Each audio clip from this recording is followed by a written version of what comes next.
Good day to everyone. Today I would like to share how to move Windows 11 start menu to left side.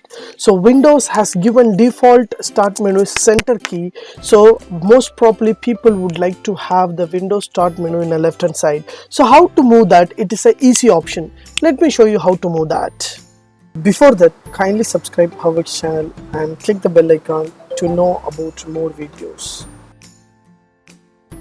Yes, this is my laptop. My Windows start menu is in my center box. So once I click means center box will be open here. So this is the latest model of Windows 11. So most probably the people will find a start menu in the left hand side. So how to move that start menu into center to left hand side? It is a easy and possible. So how it will be happen?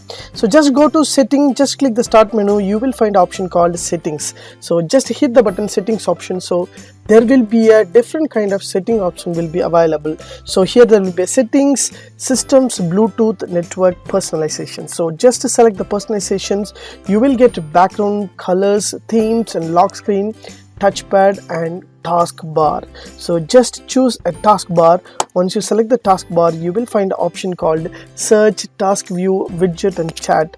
Just to scroll down, you will get option called taskbar behavior. So just hit the button taskbar behavior and you will find option called taskbar alignment. Once you select this taskbar alignment, you will find a center. Just hit the button and select left means automatically your start menu will move into left side. So I select center means automatically center will come. I just select left means automatically defaultly center will be move into left hand side. It is a beautiful option. Once you close means your start menu will be start from the left hand side. So you can use your default start menu whatever you are using for lifelong for the Windows means everyone will use for the left hand side alignment. Use this option, you can change your center to left side. So use this option to get your Windows 11 into different kind of views. If you like this video, please share with your friends and subscribe my HowXT channel. Thanks for watching dear friends. Have a great and good day.